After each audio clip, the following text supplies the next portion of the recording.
Hi, welcome to the lesson of Introduction to Trigonometric Functions. We'll be talking about trig functions and derive their equation. Um, we will have to identify the key characteristics such as the function's period, the amplitude, the domain, and the range. So we'll be talking about the sine function,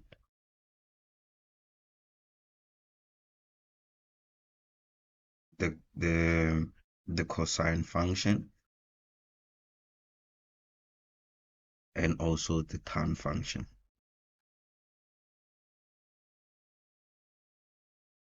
Okay, so let's start with the sine function. Uh, we're gonna start with f of x is equals to sine of x. I want to show you the form of a sine function. So we're gonna have something like f of x is equals to a sine x plus q.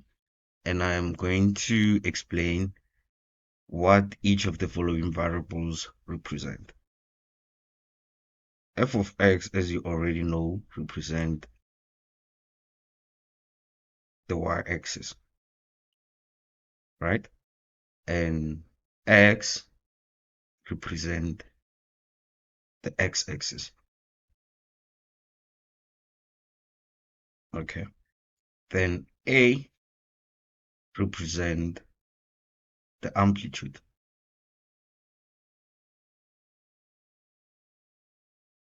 Okay. And q here represent the vertical shift.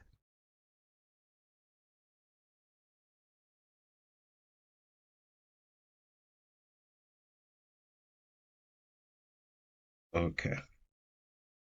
So let's say we have a function. I'm going to start with a simple function that I've just mentioned, which is f of x. Um, I'm going to draw the function here. This is our Cartesian plane, right? Okay, we have y-axis and we also have the x-axis, right? And our function is sine x. So sine x, y is equals to sine x plus 0, and here is our amplitude is 1. So we're going to have something like this. And also this side, we're going to have something like this. Okay, here we're going to have negative 360 degrees, 180 degrees, 0 degrees, 180 degrees, and 360 degrees. Okay, and here on the y-axis, we're going to have 1. And here we can say is negative 1. So I want to talk about the amplitude. Okay, so we're gonna start with the amplitude. This distance from here to here is the amplitude.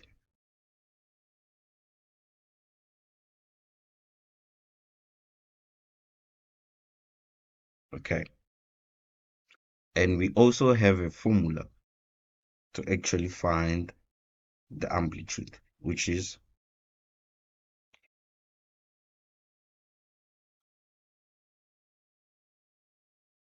y max, which is y maximum, minus y min, which is y minimum, divided by 2. Okay, this is how you find the amplitude of this function. Okay, so now we've spoken about the amplitude, but now let's talk about the period. Okay, the period. So what is the period? Uh, a period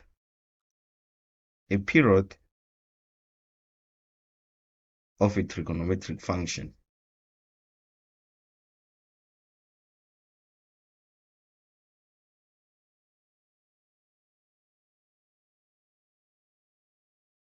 A period of a trigonometric function is how often the graph repeats itself. Before we get into the trigonometric function, I want to show you something. Let's say we have a graph. Okay, I'm going to draw it here. Let's say we have a graph like this, and it repeats itself after every 1 unit.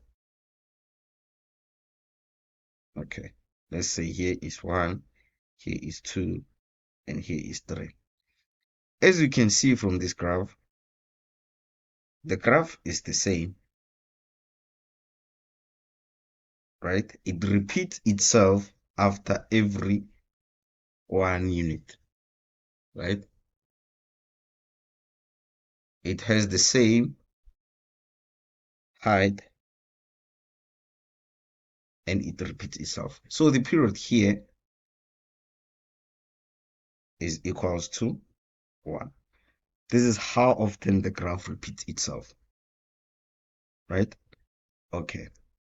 For a trigonometric function, if you can check here, from negative 360 to 0,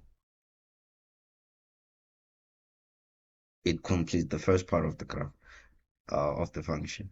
And from 0 to 360, it repeats the same pattern, right? So this graph repeats itself after every 360 degrees.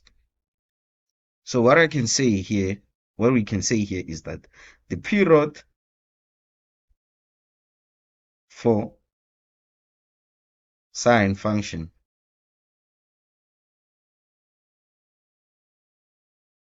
is 360 degrees.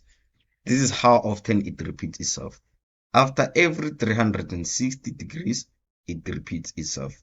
You can check from here. It's the same from here. Even if this graph continues beyond 360, it's going to repeat the same pattern. So we're going to have something like this. Okay. So now we have spoken about the amplitude. I've spoken about the period. Okay, let's now speak about the vertical shift. The vertical shift. So we can actually shift this graph in the y-axis. Vertical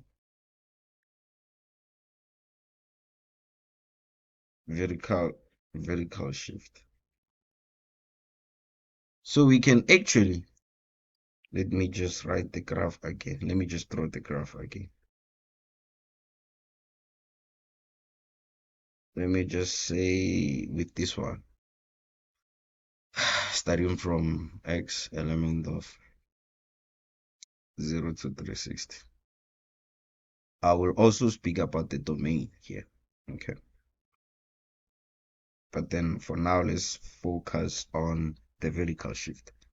So this is the graph 180, 360.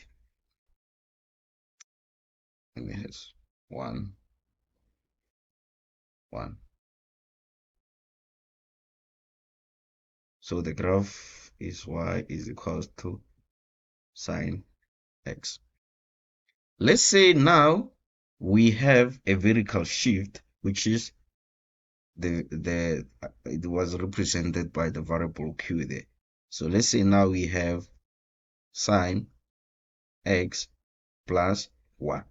So there's a vertical shift of 1 unit up. Okay, so now on the graph, we're going to shift the graph 1 unit up. So now we have, here we have 1, 2. We're going to shift the graph 1 unit up. Each and every point on the graph is going to shift 1 unit up. So here we had 0. 0 is shifting 1 unit up. So we're going to have a starting point at 1 now. And we had at 90 degrees here, we had 1. Now it's going to shift 1 unit up. We're going to have a point at 2. At 180, it was 0. We're shifting 1 unit up. So it's going to be at 1. Then at 270 here, is shifting 1 unit up. So we're going to have a point at 0. At 360, it was 0, is shifting 1 unit up. So we're going to have a point here. So this is how the graph is going to look like.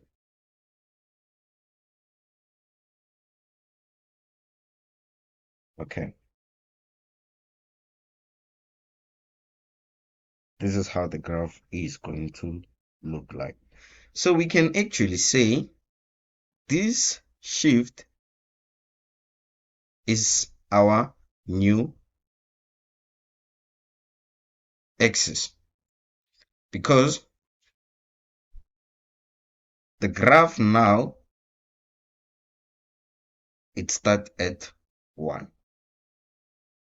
You see, it's no longer starting at 0. So we have a vertical shift. It's shifting 1 unit up. Let's say it was shifting 1 unit down, sine x minus 1. So the graph was still going to be the same, but then it was going to shift 1 unit down. So now we're going to have a new axis at 1. So y here is -1. The new axis is going to be at 1. So our graph is going to be, okay, let me say, this is 180. This is 360. So our graph is going to look something like this.